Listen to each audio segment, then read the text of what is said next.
Bismillahirrahmanirrahim. Assalamualaikum warahmatullahi wabarakatuh. Alhamdulillah, alhamdulillahi rabbil alamin. Wassalatu wassalamu ala asyrafil anbiya'i wal mursalin nabiyyina Muhammadin wa ala alihi wa ashabihi wa man ihtada bihadihi wastanna bisunnatihi ila yaumiddin, amma ba'd. Alhamdulillah, jamaah salat zuhur Masjid Raya Darussalam Samarinda, juga para pendengar Radio Darussalam Samarinda dimanapun berada. Alhamdulillah, pada kesempatan zuhur kali ini kembali kita melanjutkan kajian kita, pelajaran kita untuk membahas hadis Nabi Shallallahu Alaihi Wasallam yang diambil dari kitab Al-Arba'in An-Nawawiyah, yaitu kitab hadis 40-nya Imam Nawawi, yang pada kesempatan kali ini insyaallah kita akan mengkaji hadis yang ke-36 dari kitab Al-Arba'in. Hadis ini memiliki tema utama tentang ajaran Islam yang memerintahkan kaum muslimin untuk memberikan kemudahan bagi muslim yang lain. Hadis ini diriwayatkan oleh Al-Imam Muslim di dalam sahihnya dari sahabat Nabi yang mulia, yaitu Abu Hurairah radhiyallahu taala anhu, bahwasanya Nabi sallallahu alaihi wasallam bersabda, "Man naffasa an mu'minin kurbatan min kurabid dunya." Barang siapa yang menghindarkan, melepaskan, meloloskan seorang mukmin dari kesusahan, dari rintangan, dari sekian rintangan atau kesusahan yang ada di dunia ini, nafasallahu anhu kurbatan min kurabi yaumil qiyamah, maka orang yang membantu mukmin yang kesusahan tadi, dia melepaskan dari kesusahan mukmin yang tadi, Allah nanti kelak juga akan melepaskan dirinya dari kesusahan-kesusahan yang akan ada di hari kiamat kelak. Wa man yassara 'ala mu'sirin yassarallahu 'alaihi fid dunya wal akhirah. Barang siapa yang memudahkan urusan orang-orang yang memiliki kesulitan, maka Allah Subhanahu wa taala akan memudahkan urusannya di dunia juga di akhirat nanti. Jadi balasannya diberikan oleh Allah Subhanahu wa taala tidak nunggu di akhirat nanti, tetapi di dunia ini langsung diberikan kemudahan oleh Allah Subhanahu wa taala. Manakala seorang mukmin itu memudahkan saudaranya yang lain. Wa man satara musliman, barang siapa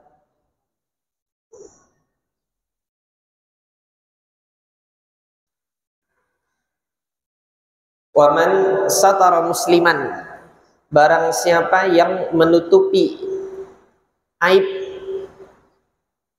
tidak menyebar-nyebarkan aib seorang muslim, tahu saudaranya memiliki kelemahan,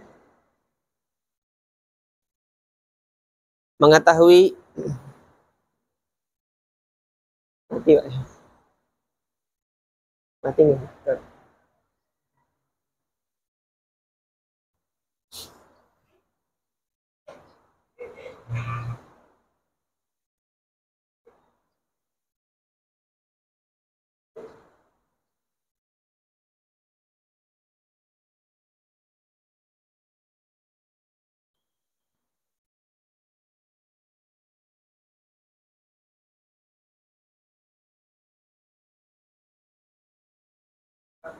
Ini.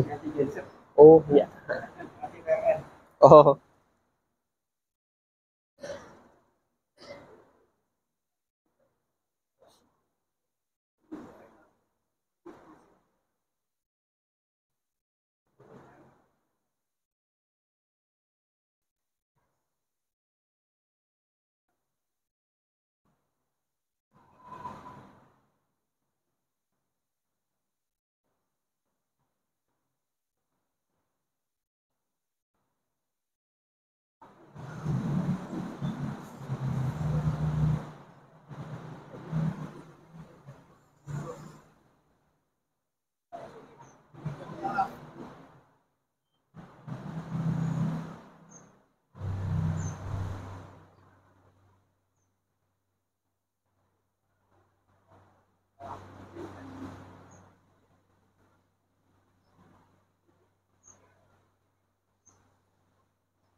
Ya. Bismillah. Mohon maaf sebelumnya. Kita lanjutkan jamaah sekalian yang dirahmati oleh Allah Subhanahu wa taala.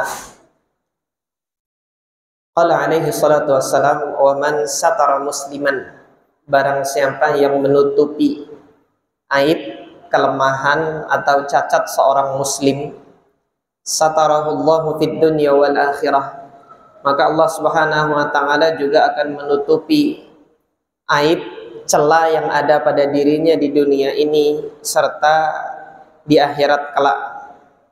Wallahu fi aunil abdi, Allah Subhanahu wa taala senantiasa menolong hambanya.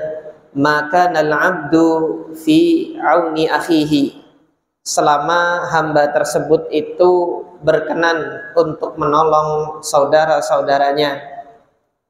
Wa man salaka tariqan yaltamisu fihi ilman, barang siapa yang menempuh suatu perjalanan untuk menuntut ilmu, sahalallahu lahu bihi tariqan ilal jannah, maka Allah Subhanahu wa taala akan memudahkan bagi dirinya perjalanan untuk menuju ke surga.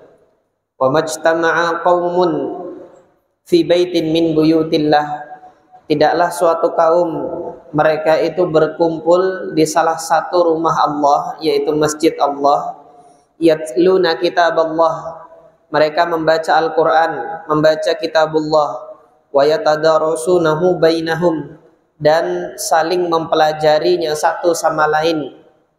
Saling mempelajari satu sama lain, ini kalau dalam istilah pesantren itu namanya deres. Jadi satu orang membaca, yang lain menyimak bacaannya, kemudian bergantian. Yang seperti ini tradisi yang dilakukan oleh para sahabat Nabi dahulu. Nah, di dalam hadis Anas bin Malik, tradisi yang dilakukan oleh para sahabat ini, para sahabat yang melakukan hal ini kebanyakan dari kalangan Ansor. Mereka di malam hari bertadarus Al-Quran, yaitu saling memperdengarkan bacaan Al-Qurannya satu sama lain, dan mereka itu diberi julukan Al-Qurra, yaitu para pembaca Al-Quran. Apa yang didapati oleh seorang hamba ketika ia membaca kitabullah dan kemudian saling bertadarus membacakan bacaannya ini di hadapan saudara yang lain? illa nazalat alaihimus sakinah. Yang pertama akan Allah Subhanahu wa taala turunkan bagi dirinya sakinah. Wa ghasyiyatuhumur rahmah. Orang tersebut akan diliputi oleh rahmat, kasih sayang Allah Azza wa Jalla. Wa haffathumul malaikah. Dia akan dikelilingi oleh para malaikat yang senantiasa mendoakan maghfirah dan rahmah bagi orang tersebut. Karena seseorang ini semenjak dia datang masuk ke dalam masjid, itu malaikat sudah mendoakan Allahumma ighfir lahu, Allahumma arhamhu. Ketika masuk pintu masjid mengucapkan doa Allahumma ighfirli waftahli abwaab rahmatik, maka malaikat menyambutnya dengan mendoakan Allahumma ighfir lahu warhamhu, sampai nanti orang tersebut keluar dari masjid. Apalagi kalau orang tersebut di dalam masjid membaca kitabullah, apalagi kalau orang tersebut di dalam masjid dia mempelajari kitabullah. Wa dzakarahumullahu fi man indah, dan Allah Subhanahu wa taala akan menyebut nama dari hamba tersebut di hadapan hamba-hamba Allah yang ada di langit sana nanti, yaitu di hadapan para malaikat. Dibanggakan hamba Allah yang melakukan hal ini tadi di hadapan para malaikat. Wa man batta'a bihi 'amaluhu, adapun orang yang dia itu memperlambat amalnya, batta'a yubatti'u itu melambatkan, amaluhu, jadi amalnya itu memperlambat, maksudnya apa? Dia tidak bersegera untuk melakukan amal baik yang disebutkan dalam hadis ini, dan amal-amal soleh yang lain dia tidak bersegera. Lam yusri' bihi nasabuhu, maka nasabnya itu tidak akan memberikan manfaat bagi dirinya barang sedikit pun. Yang dimaksud nasab ini adalah ketika seseorang hanya bergantung kepada kebaikan kakek moyangnya saja. Oh, saya ini cucunya ulama fulan, saya ini adalah cucunya dari orang ini yang memiliki kebaikan di tengah-tengah masyarakat, tetapi dirinya sendiri tidak melakukan kebaikan, maka orang tersebut tidak mendapatkan apa-apa karena dia menunda-nunda amal soleh, tidak bersegera untuk melakukan amal soleh. Jamaah yang dirahmati oleh Allah Subhanahu wa taala, hadis ini mengandung banyak sekali faidah dan pelajaran bagi kita kaum muslimin. Di antara yang paling utama adalah apa yang dilakukan oleh seorang hamba itu balasannya nanti akan Allah Subhanahu wa taala berikan sebagaimana yang ia lakukan. Ketika ia memudahkan urusan orang lain, maka Allah Subhanahu wa taala juga akan memudahkan urusan dirinya. Nah, tadi disebutkan di dalam hadis ini, yang pertama nafasa an mu'min, dia mengeluarkan seorang muslim itu dari kesusahan, masalah, problem.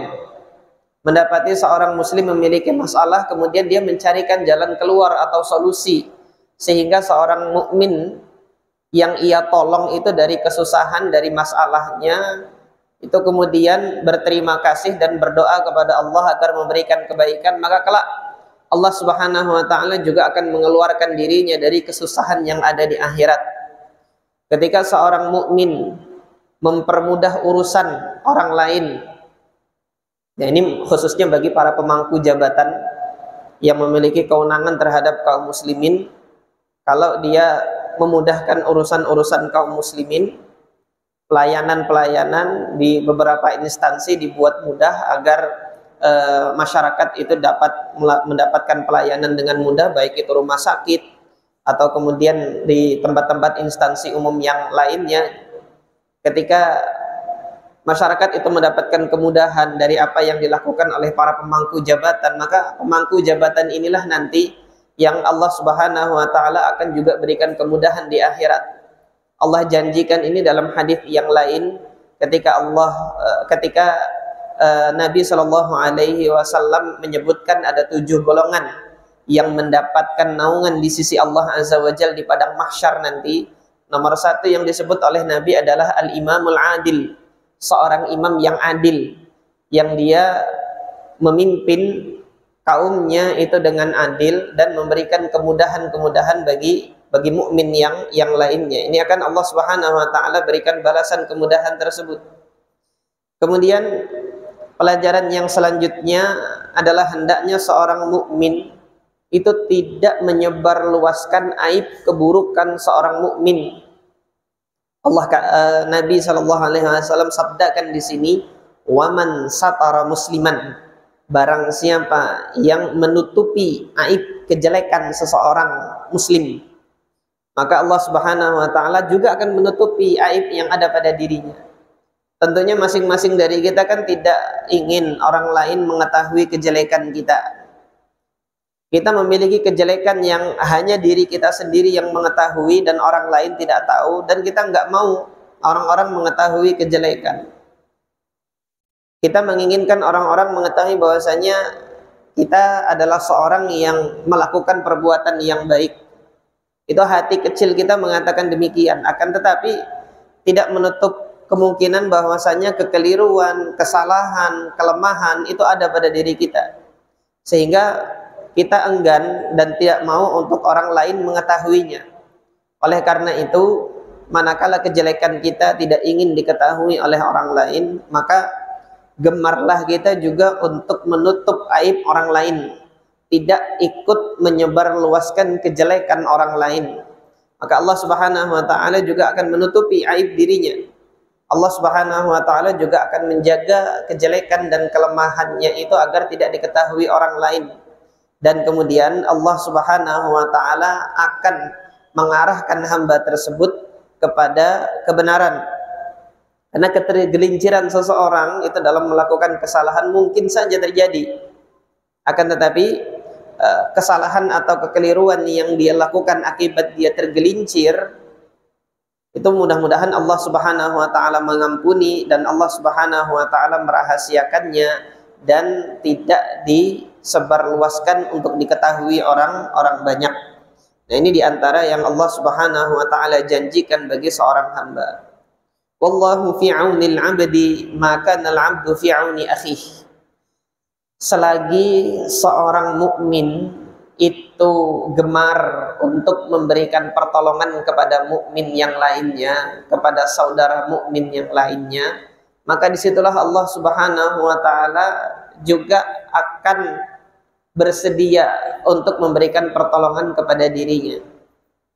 Kalau seorang dia enggan menolong orang lain, tidak peduli kepada orang lain, maka Allah Subhanahu wa taala kelak nanti juga tidak akan peduli pada dirinya, sebagaimana ia tidak peduli pada orang lain. Ketika ia peduli kepada sesamanya, kepada lingkungannya, ada melihat orang kesusahan dan ia berupaya untuk mengeluarkan orang tersebut dari kesusahan semampu dirinya. Atau jika ia tidak mampu, minimal mengurangi kesusahan orang tersebut, maka Allah Subhanahu wa taala juga akan melakukan hal yang sama kepada dirinya, itu mengeluarkan dirinya dari kesusahan yang dihadapinya dan kemudian juga meringankan kesusahan yang dihadapinya. Kaum muslimin yang dirahmati oleh Allah, pelajaran yang selanjutnya yang kita ambil dari hadis ini adalah keutamaan menuntut ilmu. Nabi SAW menyampaikan dalam hadis ini, waman salaka tariqan, barang siapa yang menempuh suatu perjalanan. Ini baru menempuh perjalanan ya. Dahulu guru kami Syekh Muhammad Ibn Hadi Al-Madkhali ketika mengajarkan hadis ini yang dalam redaksi Abu Daud, beliau menjelaskan keutamaan orang yang menuntut ilmu itu dia baru jalan saja itu sudah dimudahkan jalannya menuju surga. Belum lagi kalau ilmunya itu dia pahami, belum lagi kalau ilmunya itu dia amalkan, maka akan bertambah mudah lagi jalannya untuk menuju surga. Jadi belum menuntut ilmu, belum ngapa-ngapain gitu kan, baru jalan, baru menempuh perjalanannya saja, sudah Allah Subhanahu wa taala mudahkan bagi dirinya perjalanan untuk menuju surga. Oleh karena itu kita dapati para ulama dahulu itu mengumpulkan hadis-hadis Nabi itu sampai usia mereka itu berpuluh-puluh tahun. Hikayat yang kami dapati dari Al-Imam Ahmad Ibn Hanbal, beliau itu baru sempat menikah itu ketika umur 40 tahun. Karena apa? Sampai pada umur tersebut beliau menunda nikah karena mengumpulkan hadis Nabi SAW dengan berjalan berkeliling ke negeri satu dan negeri yang lainnya untuk mengumpulkan hadis-hadis Nabi Shallallahu Alaihi Wasallam. Maka ini merupakan suatu keutamaan tersendiri yang Allah jadikan bagi para penuntut ilmu, khususnya ilmu syariat ini. Dan kemudian yang terakhir yaitu keutamaan untuk membaca Al-Quran. Dan kalau membaca Al-Qurannya itu dilakukan tidak sendiri-sendiri, bersama dengan yang lain, bersama dengan temannya, dan ia saling membacakan satu sama lain di dalam majelis Al-Quran, maka ini Allah Subhanahu wa Ta'ala akan memberikan keutamaan sebagaimana tadi yang disebutkan dalam hadis tadi. Yang pertama adalah nazalat bihimus sakinah, Allah turunkan sakinah kepada mereka yang membaca Al-Quran. Kemudian yang kedua, wa ghasyiyatuhumur rahmah, Allah akan liputi mereka itu dengan kasih sayang Allah Subhanahu wa Ta'ala. Kemudian para malaikat itu senantiasa mendoakannya, wa haffat bihimul malaikah, para malaikat mengelilingi mereka dengan mendoakan kebaikan bagi mereka. Dan kemudian akan disebut oleh Allah Subhanahu wa Ta'ala di hadapan para malaikatnya di langit sana. Nah, mendengar keutamaan yang disebut ini, para sahabat Nabi dahulu dari kalangan Ansor yang tadi sudah saya sampaikan, yang mereka itu disebut dengan Al-Qurra, di dalam hadis Anas ibn Malik, mereka memiliki kebiasaan yang demikian. Jadi para Qurra itu, mereka ketika di malam hari membaca Al-Quran dan saling memperdengarkannya satu sama lain. Kemudian di pagi harinya mereka itu mengambil air untuk mengisi air di masjid Nabi untuk keperluan orang berwudu, untuk keperluan orang minum. Itu disediakan di masjid Nabi pada saat itu. Kemudian setelah mereka itu menyediakan air di masjid Nabi, mereka pergi ke hutan mencari kayu bakar. Kayu bakar ini setelah terkumpul mereka jual di pasar. Setelah dijual di pasar, uang hasil penjualannya itu tidak mereka makan sendiri, akan tetapi uang hasil penjualannya itu mereka belikan makanan untuk ahlus suffah.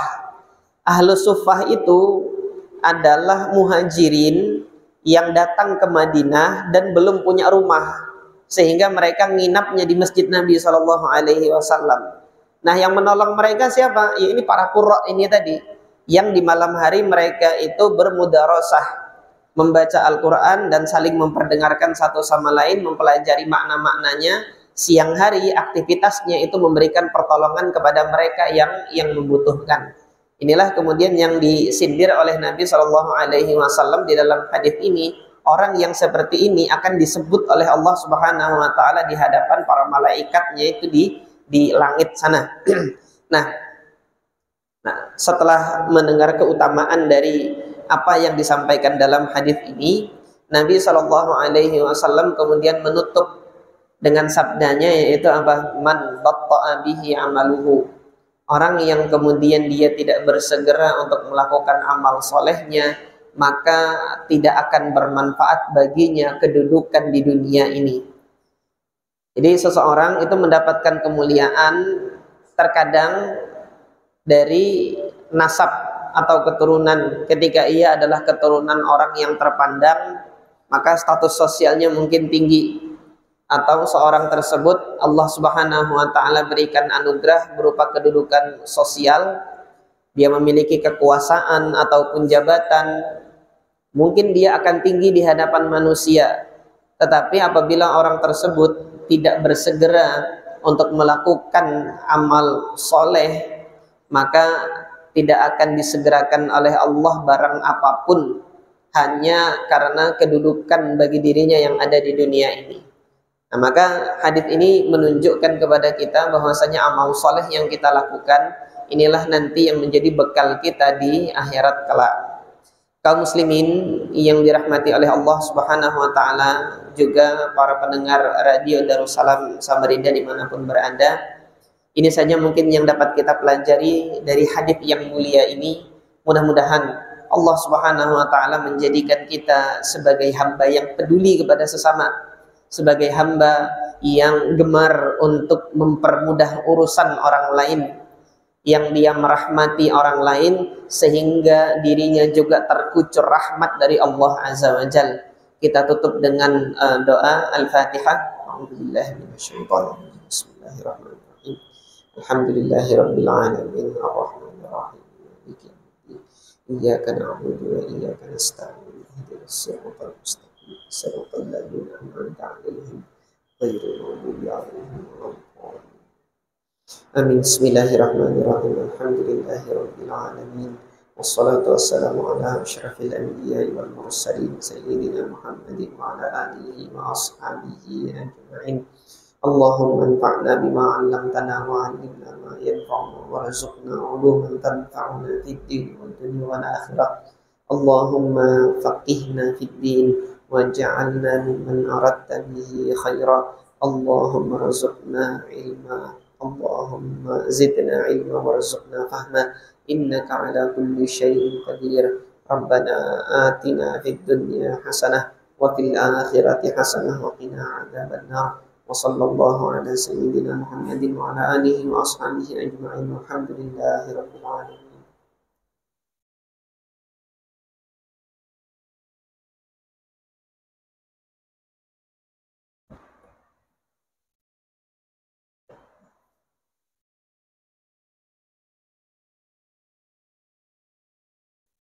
Salli ala Muhammad. Allahumma salli alaihi wa sallim. Allahumma salli ala Muhammad. Allahumma salli alaihi wa sallim. Allahumma salli ala Muhammad Rasulullah.